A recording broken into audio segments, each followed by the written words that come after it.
Let's get those runs in. These are just normal 14-year-old boys.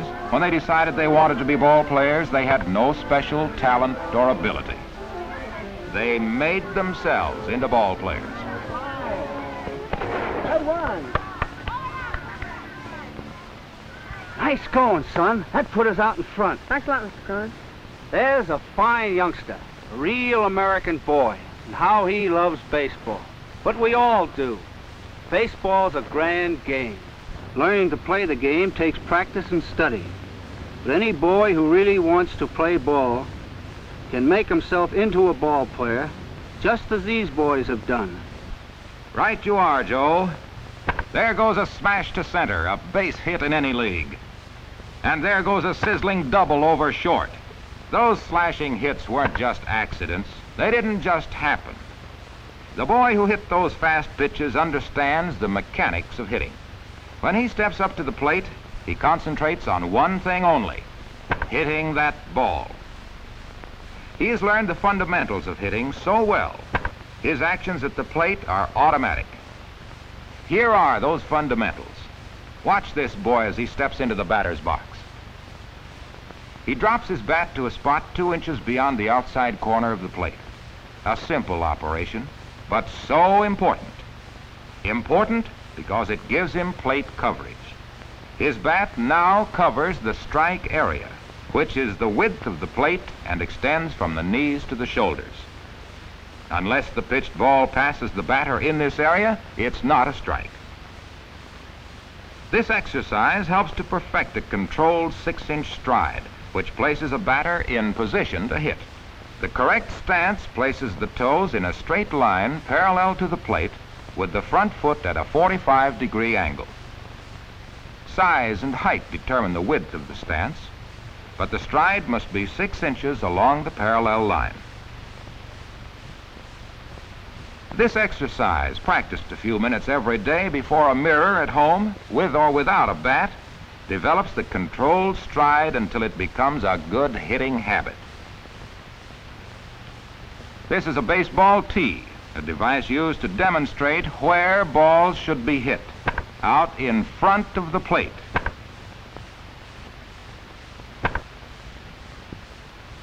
Have you ever watched a batter from directly overhead in an aerial grandstand seat like this? Watch the stance, the stride, and watch the top half of the body twist to get that front hip out of the way. It's the controlled stride and the turn of the hip that places the batter in an easy, uncramped position to hit the ball.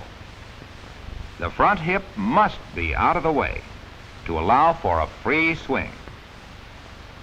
Now, watch the foot action. Yes, foot action. The feet are just as important as the hands. Every good hitter actually hits with his feet. The stride shifts the weight forward. The back heel comes up and pivots. And as the swing is completed, the front leg is planted firmly and rigidly. Remember, always hit against a rigid front leg. Here's another view of plate coverage. Once more, the bat is dropped 2 inches beyond the outside corner of the plate. And as the bat is swung across the strike area, every inch of the plate is covered.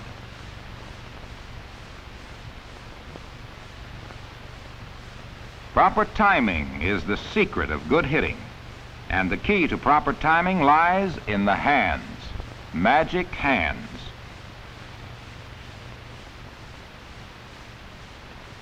Watch this boy's hands. They keep his bat under control at all times. Even after the stride, he can check his swing if the pitch happens to be bad. Now, he's ready to swing. He tightens his grip, he strides, and his wrists roll as contact with the ball is completed.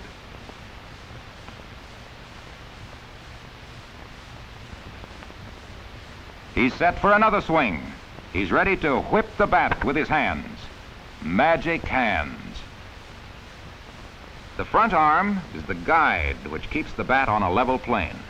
The back arm provides most of the power, moving out from the body like a powerful piston.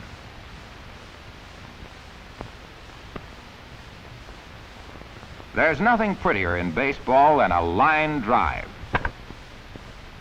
Not every ball is hit with a horizontal swing. A ball near the knees should be hit with the vertical or golf swing. Here's a well-executed vertical swing. The result? A base hit. Many a ball game has been won by sharp defensive play.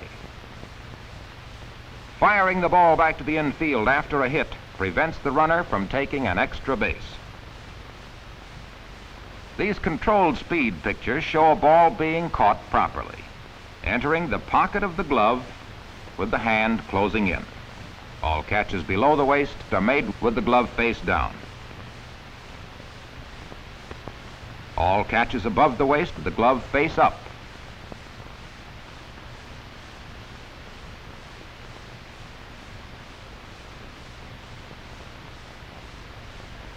Throwing a baseball is a rhythmic and beautiful thing. These 14-year-old boys have learned the mechanics of throwing so well that their actions have become automatic. A baseball is thrown with the shoulders rotating, with the forearm and wrist accelerating until the maximum whip is developed to fire the ball with full power.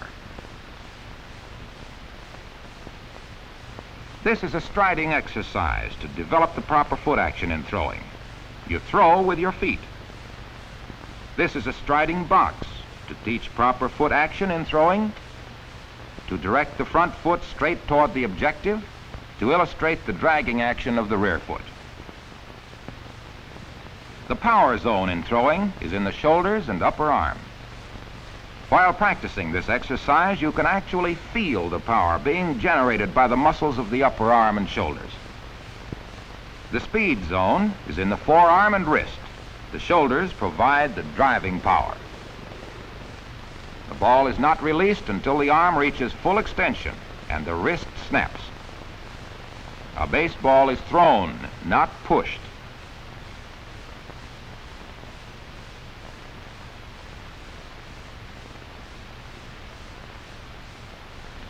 Rotate those shoulders. Get the maximum whip from the forearm and wrist.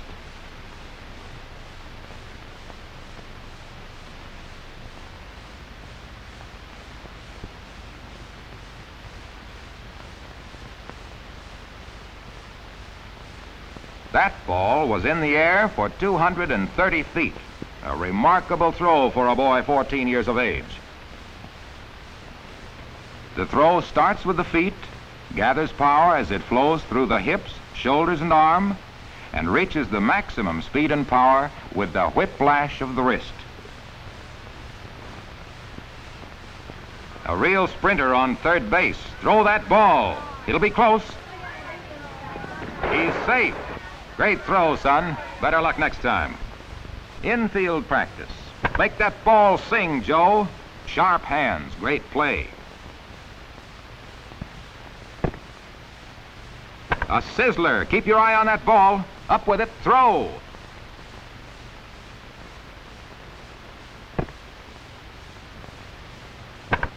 Play that ball. Beautiful. Smooth as silk.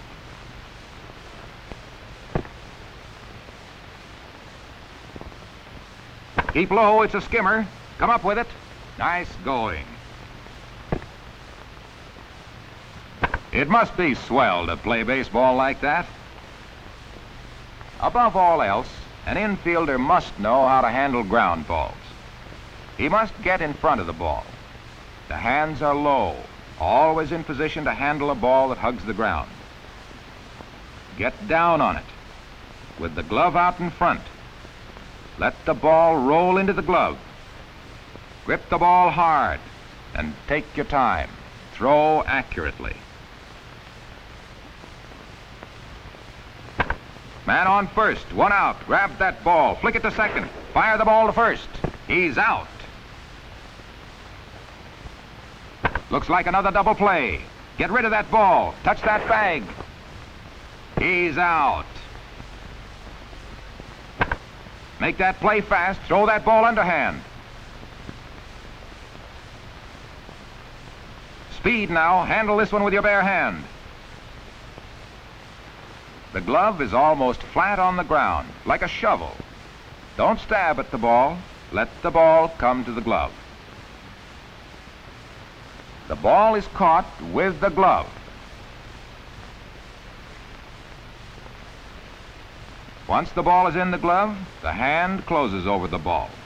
Let the ball roll into the glove. Come up into throwing position in one motion. Straighten up to throw unless it's a hurried play.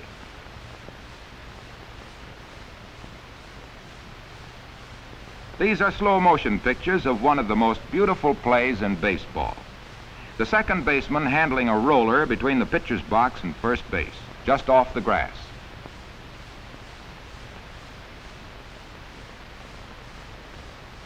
If he has time, he circles toward the ball and fields it with his glove.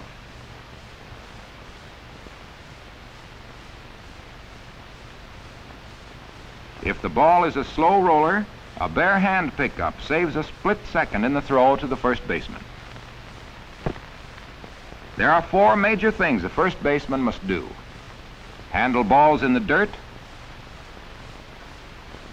shift to the right, shift to the left, and stretch. While the throw from the infielder is in flight, his feet must be square with the bag and 6 inches in front. If the throw is to the right, he shifts to the right and touches the bag with his left foot. If the throw is to the left, he shifts to the left and touches the bag with his right foot. The stretch means going out to meet the ball, getting to the ball faster, to save that split second that may beat the runner. Throw that ball around. Tug it up out there. A lot of pepper, boys. Let's go.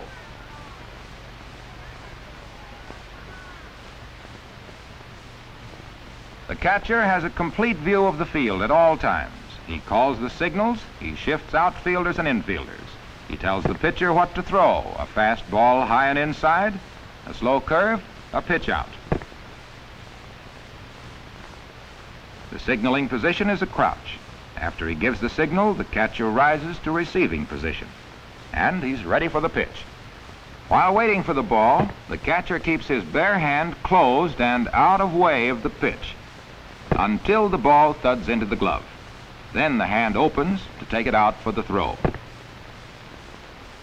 He must master the shifting step to the left and the shifting step to the right to put himself into position to handle wide balls.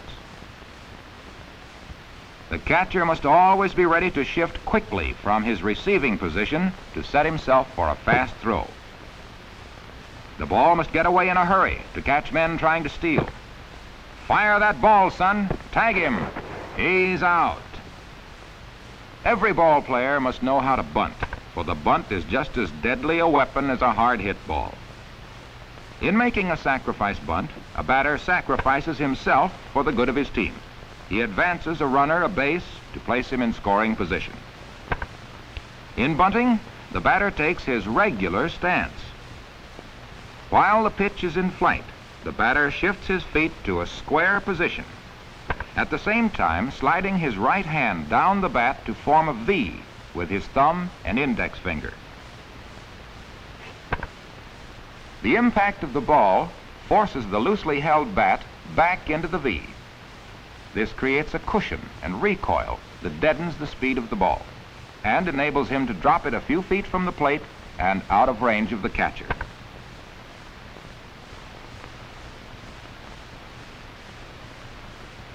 A pitcher must have control, a good fast ball, and ability to field his position. Let's watch the pitcher's feet.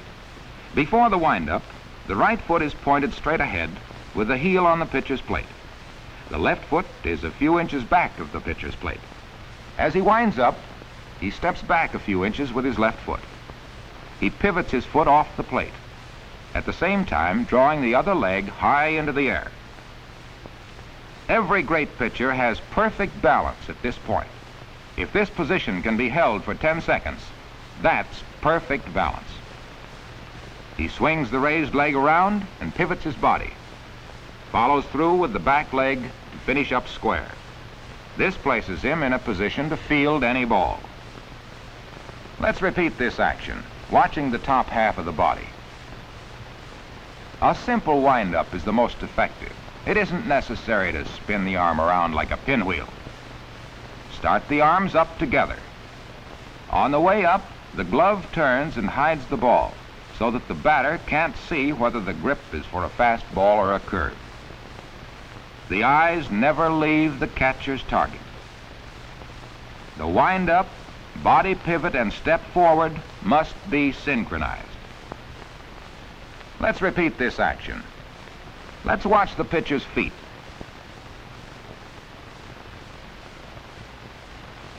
A good pitch. With a man on first, he doesn't wind up. He stands well out in front of the pitcher's plate, but his back foot must always keep contact with the plate. He slides his leg along the ground and finishes up square.